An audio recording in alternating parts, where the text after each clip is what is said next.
Muy buenas tardes a todos los presentes.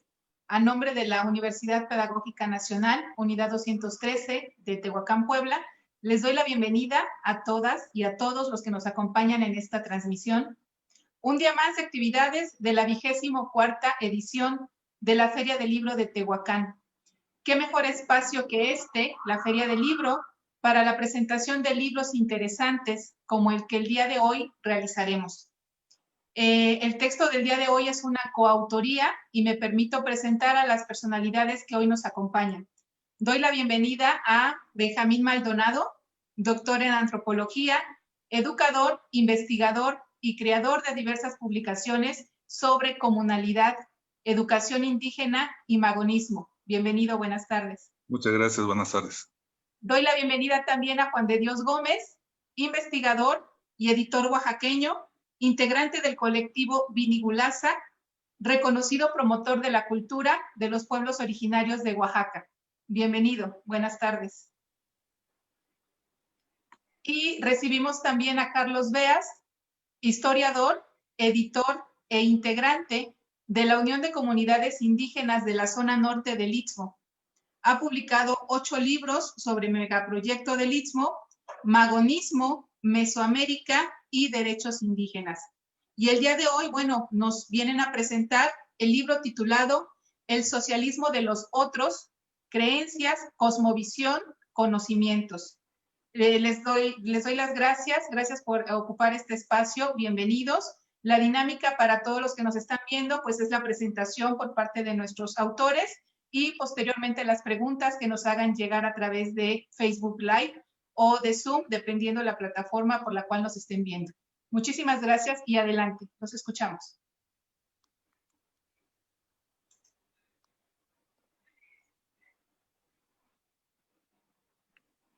Pues buen día, aquí Carlos Beas ya comunicándonos, parece que tenemos problemas con el video, pero pues... Sí, doctor, si nos hace favor de prender su cámara. Sí, el problema es que estoy en un lugar donde está muy lento el internet. Ah, ok. Entonces, si prendo la cámara, posiblemente el sonido ya no funcione. Voy a intentar de repararlo, pero por lo pronto, si le pedimos al doctor Benjamín Maldonado que arranque, por favor. Claro que sí, muy gracias. Bien, ¿no? Muchas gracias. Bueno, pues el libro que hoy presentamos, El socialismo de los otros, es una iniciativa de Juan Carlos Beas para poder discutir y debatir acerca de las características de la transformación social. O sea, más allá de esa farsa que es la cuarta transformación, pensar la transformación social otra vez en términos de revolución. Y precisamente para eso, entonces, pensarla desde lo que hemos aprendido la mayoría de nosotros en Oaxaca o Martín en el área de Puebla, Tehuacán, acerca de las posibilidades que abren el modo de vida indígena, la perspectiva de lo indígena, para mirar de una manera diferente la transformación social.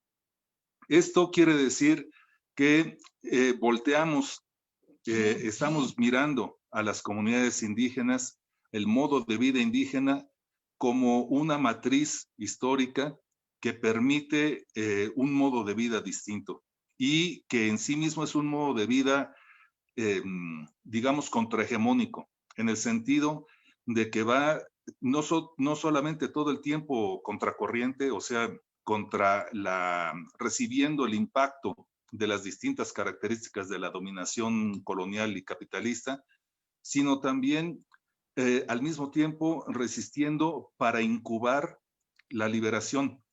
O sea, hemos entendido que la resistencia indígena no es un valor en sí mismo porque no es un fin. La resistencia indígena es un medio y el medio es precisamente para lograr un fin y el fin es la liberación. Entonces la resistencia indígena solamente tiene sentido para liberarse y entonces si planteamos que el modo de vida comunal, el modo de vida de los pueblos mesoamericanos es un modo de vida en resistencia, que posibilita la resistencia, lo que estamos viendo es que este modo de vida está incubando las posibilidades de liberarse, es decir, de vivir la vida en libertad, sin necesidad del Estado, sin la dominación colonial, sin el acoso capitalista, y lo hace a partir de una experiencia histórica. O sea, la gran diferencia que encontramos y que expresamos en este libro entre los revolucionarios de la izquierda, los revolucionarios marxistas o incluso los revolucionarios anarquistas, que es lo que quería ver especialmente Beas, y el modo de vida indígena, es que los revolucionarios en general y sobre todo los movimientos revolucionarios buscaban derrotar al capitalismo y crear un hombre nuevo. Ese es el gran objetivo, sobre todo, por ejemplo, de Che Guevara, pero no solamente de él. Los revolucionarios lo que esperaban era poder derrotar al capitalismo y crear un hombre nuevo. Y se trataba de crear un hombre nuevo porque partían de la idea de que el capitalismo había sido tan letal desde fines del siglo XIX y a principios del siglo XX que había acabado con el modo de vida anterior y por lo tanto no percibían la resistencia. Los revolucionarios no perciben la resistencia, no solamente los revolucionarios marxistas, incluso uno más cercano como pudiera ser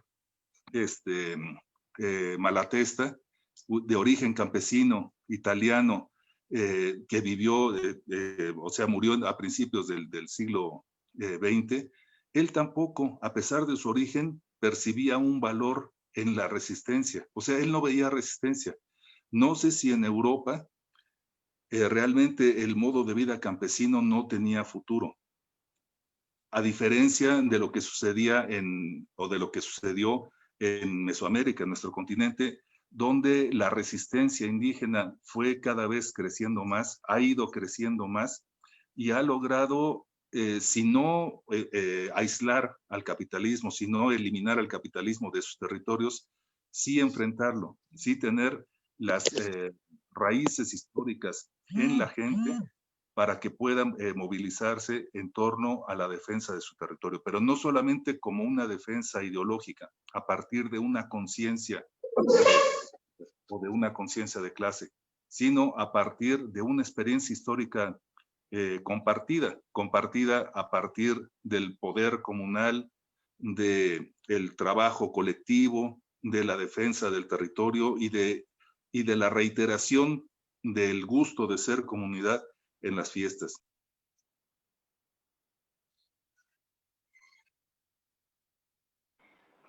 Doctor, se apagó su micrófono. Porque el modo de vida indígena es entonces la característica que soporta la resistencia, y la resistencia entonces para la liberación. Hoy la liberación tiene la forma de autonomía, se expresa a través de la autonomía.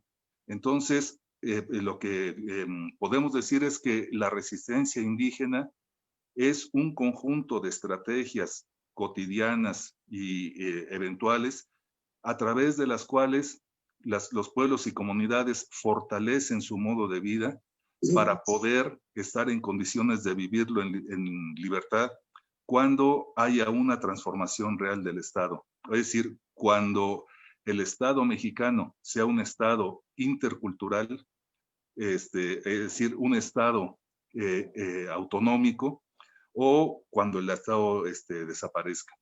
Cualquiera de las dos opciones. Pero entonces lo que encontramos es que en la mirada de los europeos, de los revolucionarios, y al decir revolucionarios, cuando pensamos en América Latina, tenemos que pensar también que la mayoría de los revolucionarios están influenciados directamente por el marxismo, por las corrientes europeas.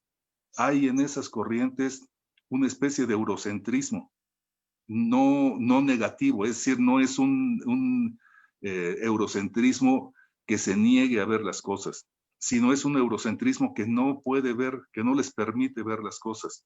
Y entonces si los revolucionarios pensaban que el capitalismo había derrotado al mundo anterior, al mundo, y que no había valor en eso, entonces crear el hombre nuevo era lo natural.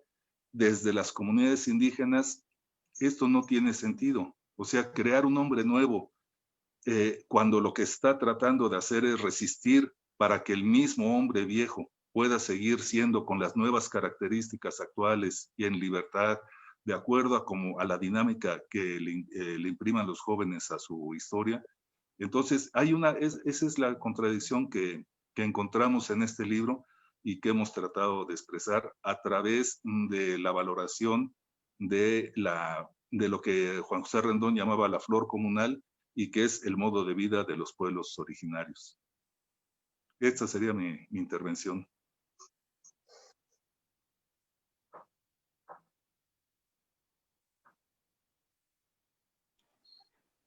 Gracias, doctor. Escuchamos al siguiente autor, Juan de Dios Gómez.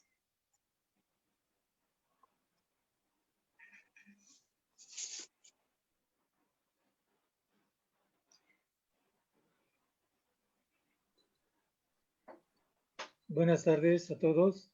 Buenas tardes. Pues agradezco la invitación de la Feria del Libro de Tehuacán. Pues sí, el esfuerzo que implicó la edición de este libro, pues pretende difundir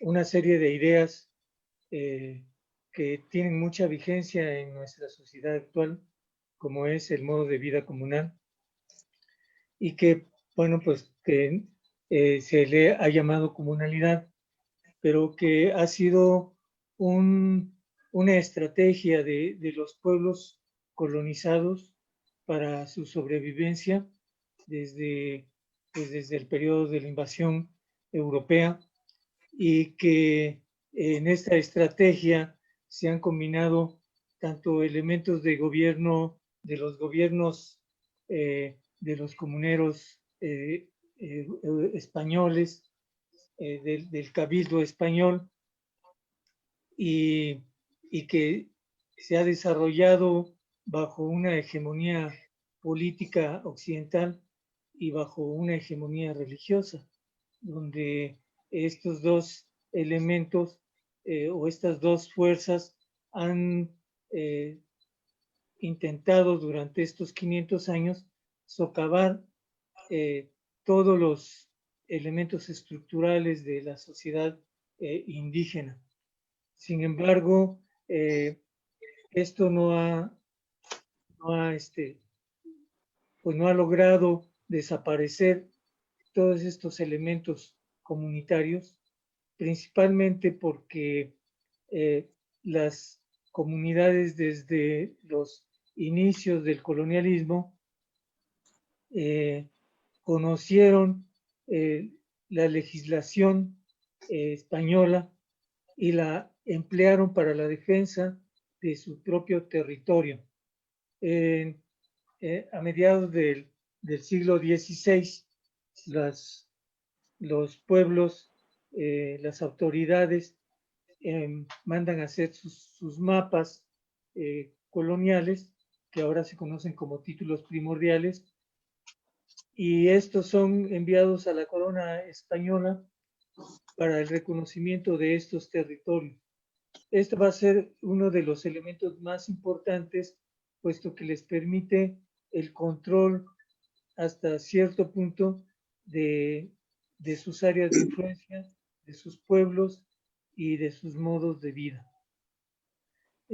Los españoles tienen solamente desde en el siglo XVI pues el interés de acrecentar sus ganancias, de acrecentar sus riquezas, y no le dan tanta importancia a la cuestión, dijéramos, de las culturas originarias, con excepción de la iglesia. La iglesia va a ser uno de los instrumentos fundamentales para socavar y desarticular las estructuras comunitarias. Sin embargo, en algunas regiones de México, como es Oaxaca, Chiapas, Guerrero, Yucatán, por su geografía y por el profundo arraigo cultural de los pueblos, la Iglesia se acepta, pero también se apropia, los pueblos originarios se apropian de muchos elementos de la Iglesia, utilizándolos para sus propios modos de vida y de espiritualidad.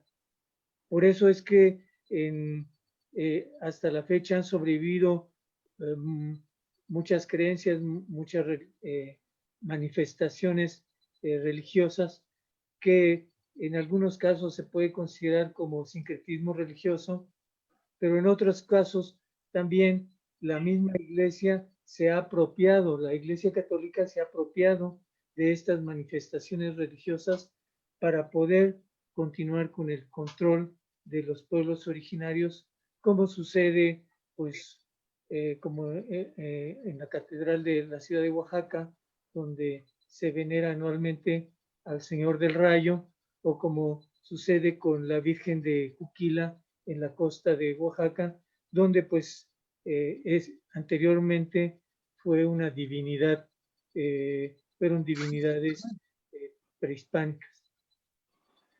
Este proceso forma parte de la misma resistencia cultural, pero que permite ir renovando o reciclándose o refortaleciéndose en diferentes momentos históricos.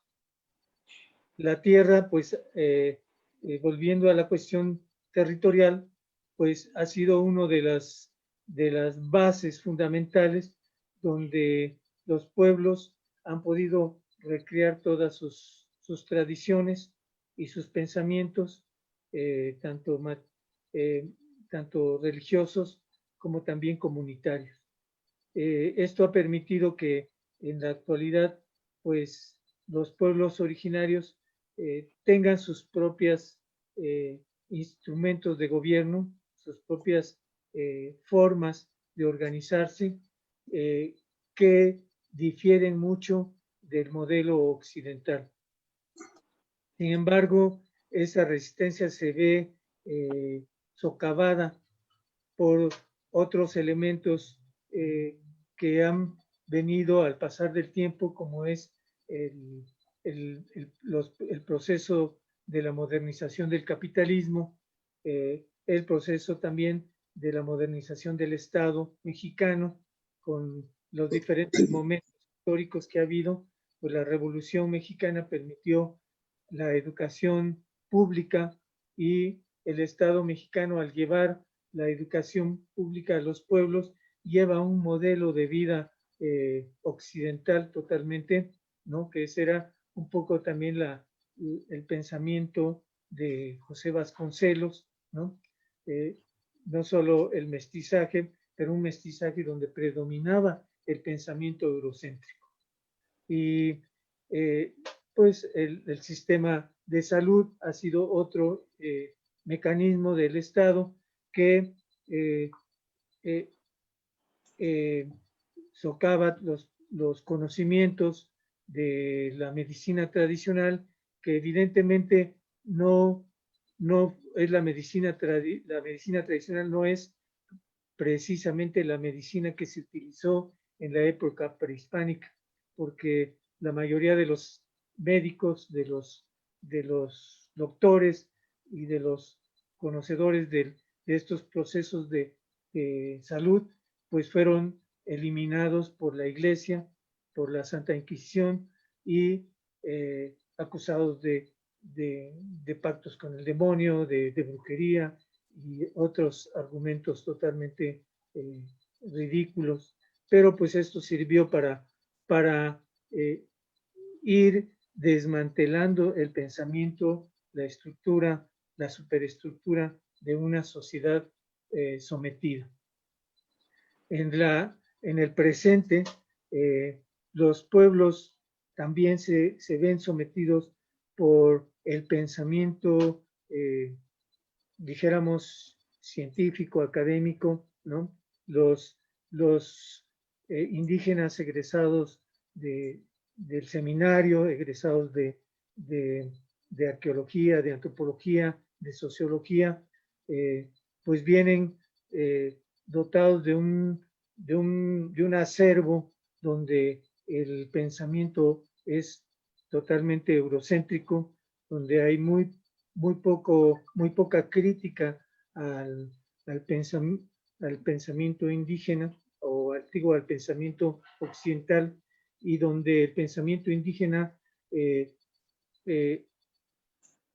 termina siendo solamente supersticiones, creencias, mitos, pero no se le da el carácter de un pensamiento, dijéramos, al mismo nivel que el pensamiento occidental. Aunque podemos encontrar que hay en el pensamiento de las comunidades hay también filosofía, hay arte y hay ciencia. Sin embargo, esto queda, dijéramos, soslayado por el pensamiento preponderantemente occidental. Sin embargo,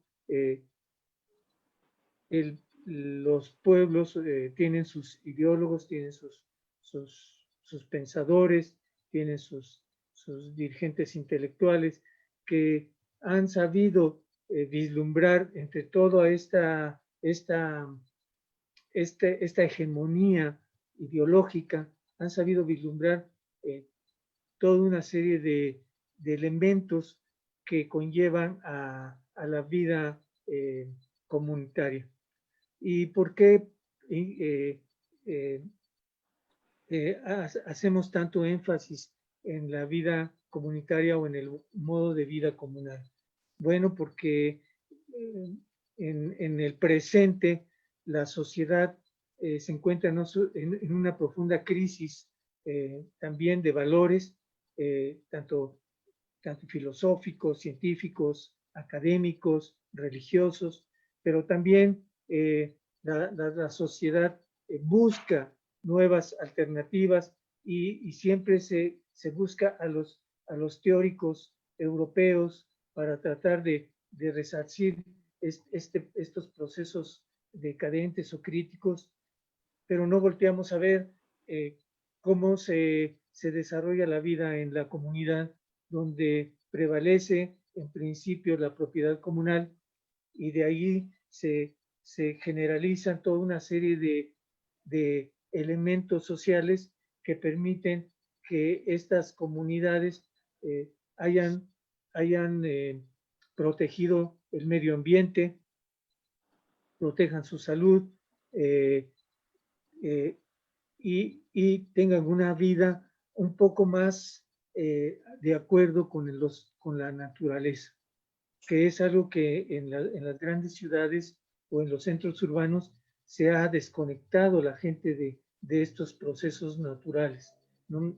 Muchos niños no saben de dónde viene el agua, por ejemplo, y piensan que el agua viene de la llave, ¿no? Y no de un manantial o de un pozo, ¿no? Porque ignoran el origen de dónde vienen muchas cosas. Porque también la educación ha enajenado el pensamiento urbano de los procesos naturales.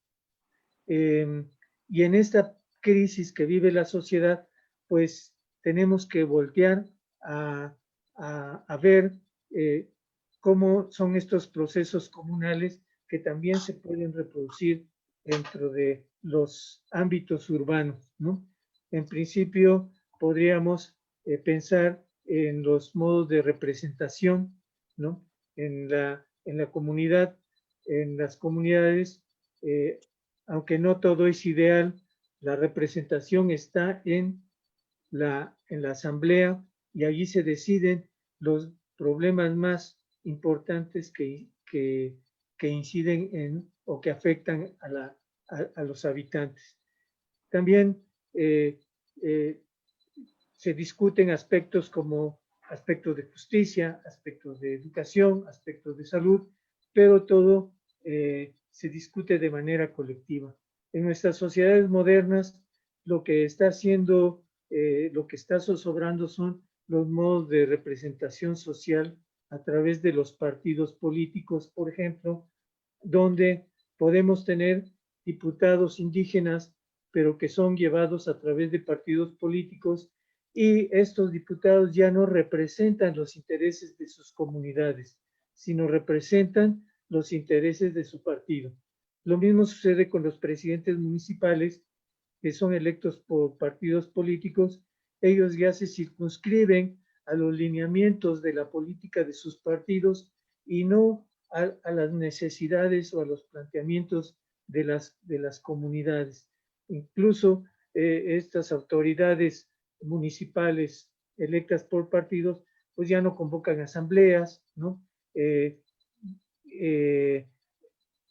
Desvalorizan el trabajo comunitario, y esto hace que prevalezca el individualismo. El individualismo es la contrapartida de la vida comunal, y las sociedades capitalistas, las sociedades urbanas, pues se caracterizan fundamentalmente en este principio del individualismo, ¿no? Primero yo, luego yo y al último yo.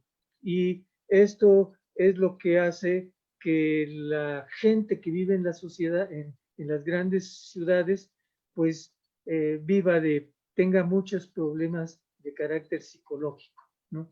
Porque viven en edificios multidepartamentales, donde un vecino con otro ni siquiera se conocen, solamente en los pasillos o en el elevador se saludan, pero no hay una convivencia, como puede ocurrir en una comunidad indígena donde todos se conocen, donde hay un sistema de cargos, donde todos tienen que dar su servicio comunitario hacia los demás.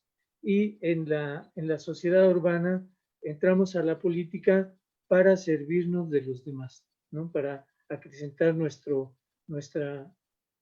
cuenta bancaria, para acrecentar nuestros bienes materiales y para darnos pues un papel de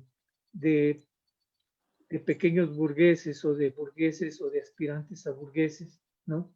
Y que no nos importa lo que le pase al vecino, ¿no? El que se las arregle. Nosotros, mientras sigamos acumulando riqueza, pues seguiremos estando bien. Pero esto a la larga pues es lo que va a profundizar la crisis de nuestra sociedad. Y es por eso que hacemos énfasis en el modo de vida comunal, porque esto le puede dar una nueva visión a las sociedades del futuro, el desarrollar procesos comunitarios dentro de los sindicatos, dentro de las organizaciones de vecinos, dentro de las organizaciones, dijéramos, escolares o de otros tipos de organismos donde prevalece, dijéramos, la representación individual.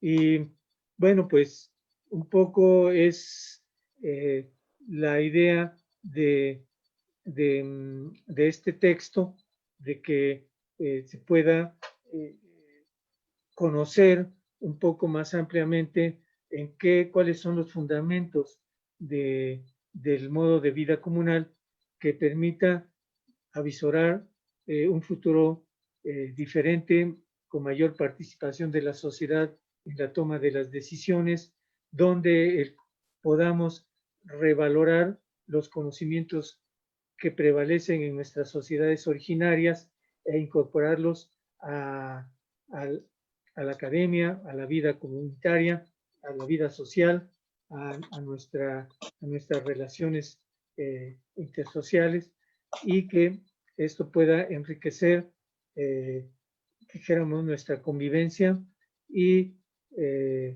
pues tener futuro para nuestras sociedades. Muchas gracias, y es lo que quería comentar. Muchas gracias. Escuchamos al doctor. No sé si esté por ahí Carlos Beas.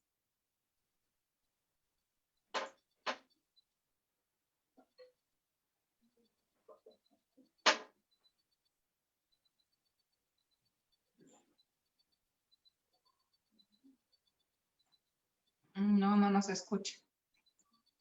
Parece que se desconectó ya está. ¿Se me escucha? No sé. ¿Sí? Sí, ya lo escuchamos. Sí, tengo problemas con el internet. Bueno, pues rápidamente ya, porque nuestro amigo Juan de Dios se apoderó del micrófono. No, lo que comento es de que el libro es una provocación.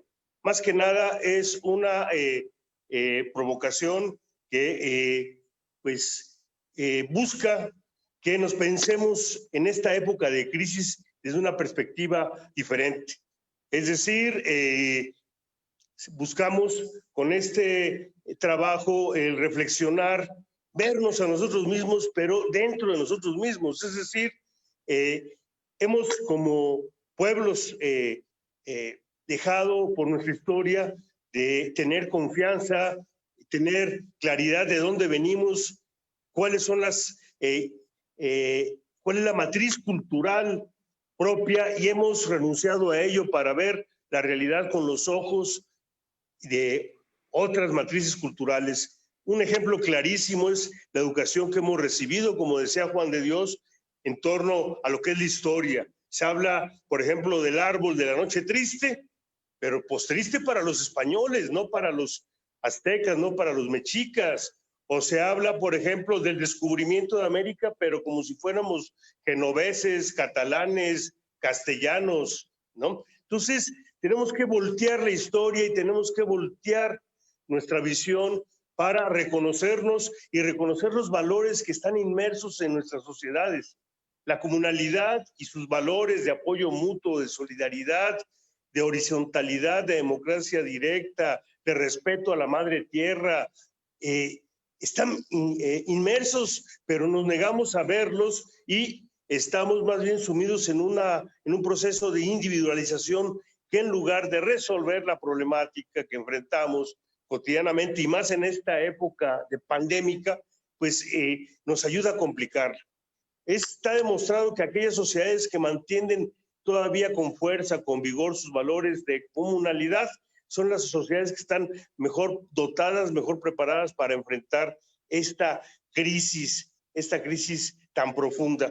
En ese sentido, este libro es una provocación, es una forma de decir que las alternativas no están en una lógica, no se finjan en una lógica producida fuera de nuestras realidades, y que por vergüenza, por automenosprecio, por falta de amor en lo nuestro, por una forma de malinchismo que domina la academia, que domina nuestros medios de comunicación, que domina nuestras sociedades, nos negamos a ver que hay valores propios que nos pueden conducir a pues enfrentar con otros elementos la crisis que como sociedad estamos viviendo actualmente.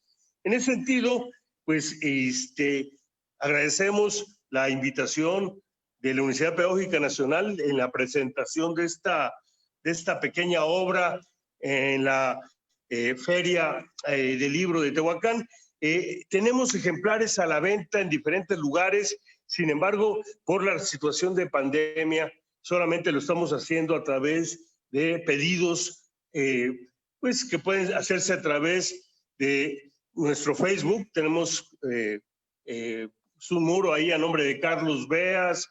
Quien se interese nos puede mandar un mensaje y con todo gusto vemos la forma de hacerles llegar el libro, y estaremos buscando mismo en Tehuacán y en otros lugares donde ya se está distribuyendo el libro, el ampliar sus posibilidades de adquisición.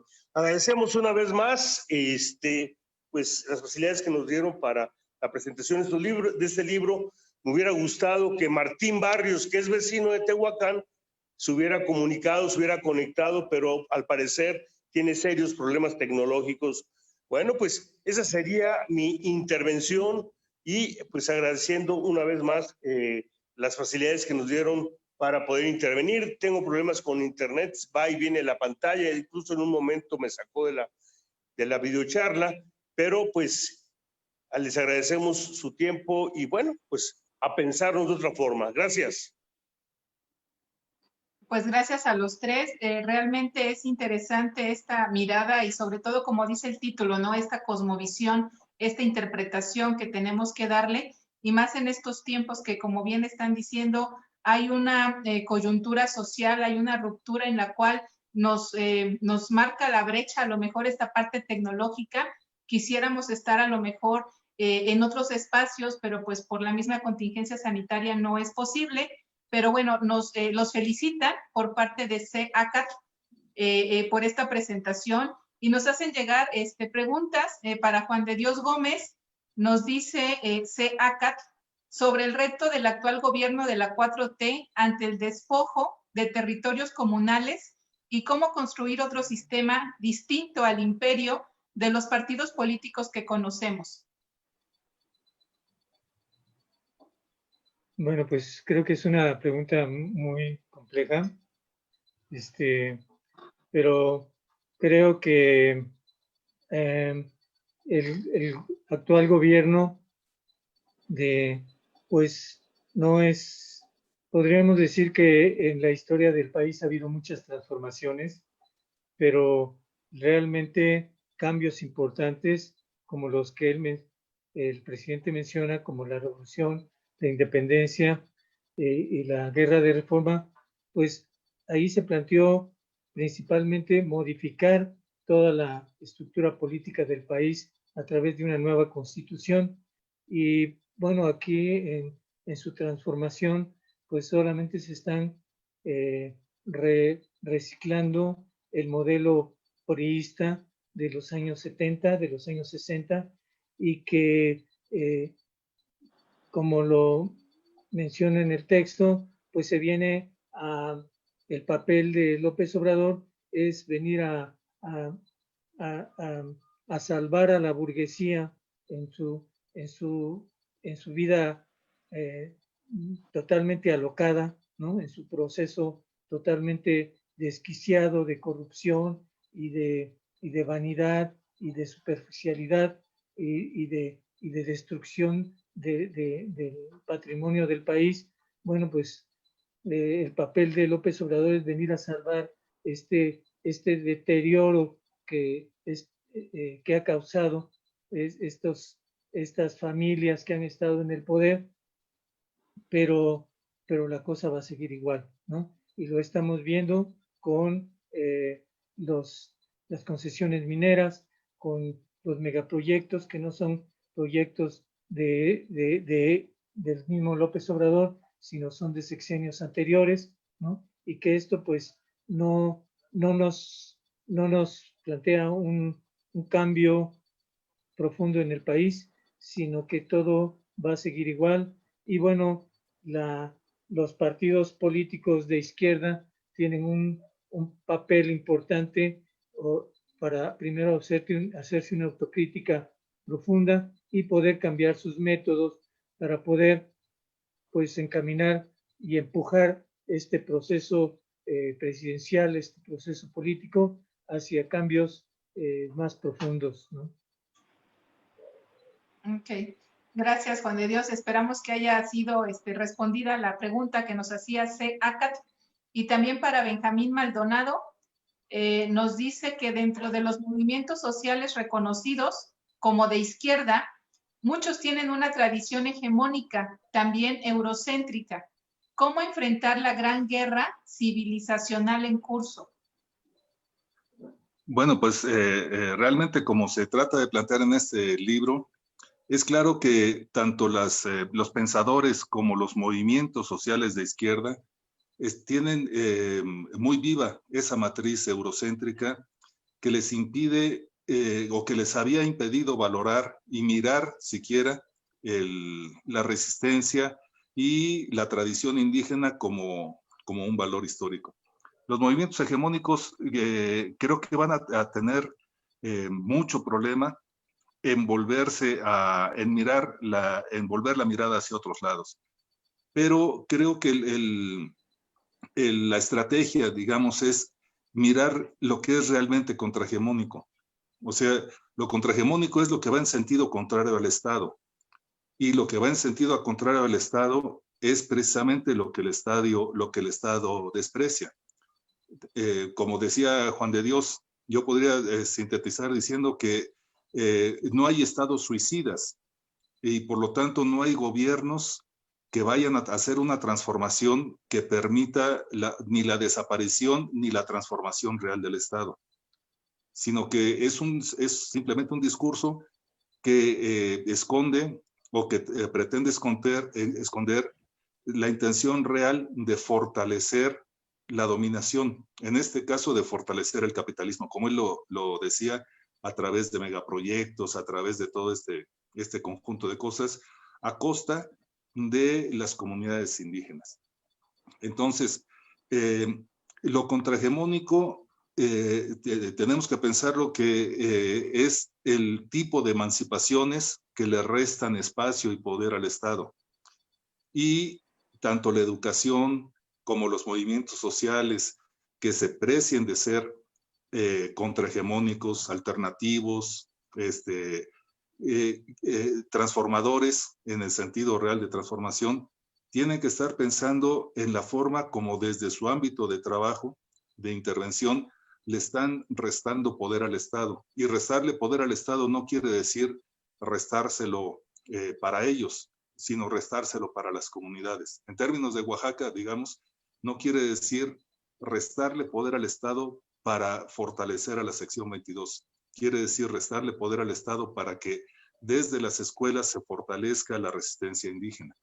Entonces, eso es el carácter de estos movimientos. Hay que reconocer también que los movimientos sociales, la gran mayoría de los movimientos sociales en la historia, no han sido impulsados por la gente pobre, han sido impulsados por, digamos, una especie de aristocracia obrera. Tanto los mineros como los telefonistas, como los electricistas, los petroleros.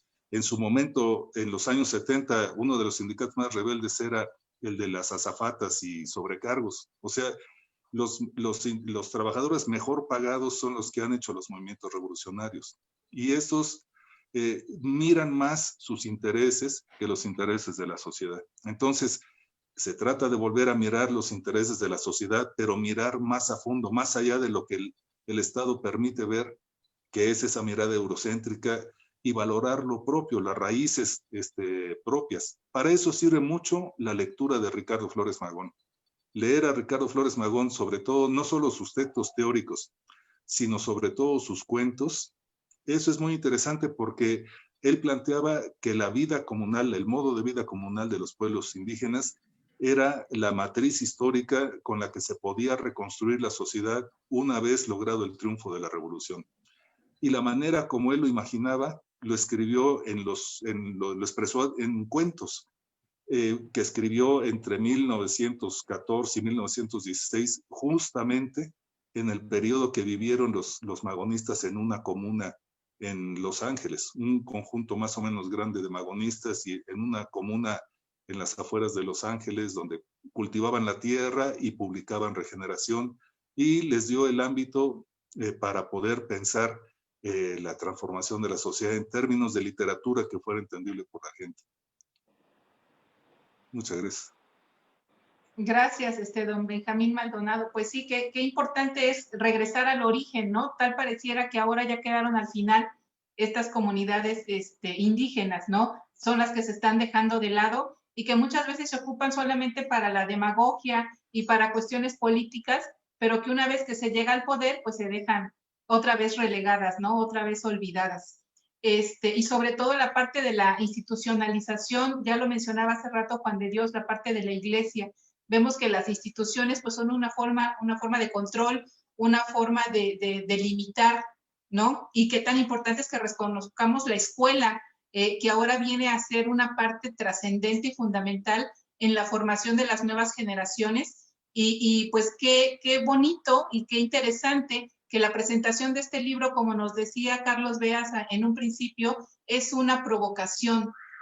Tal pareciera que ahora el provocar, el motivar de alguna manera estos cambios, y pues este día 19 de noviembre, víspera de la Revolución Mexicana, ¿no? De la conmemoración de la Revolución Mexicana, un día después del inicio de este movimiento en la ciudad de Puebla con el ataque a la casa de los hermanos Cerdán. Bueno, qué importante es que la presentación de este libro se lleve precisamente el día de hoy con nosotros aquí en la Universidad Pedagógica Nacional, y sobre todo pues para el público que está, que se los estamos presentando, que se los estamos haciendo de su conocimiento, y que ojalá, como dice usted, bueno, la lectura obligada ahora es pues Magón, ¿no? Flores Magón. Y viene una pregunta también para Carlos Beas por parte de CACAT, que nos dice cómo resistir ante la construcción del proyecto interoceánico y tantos megaproyectos.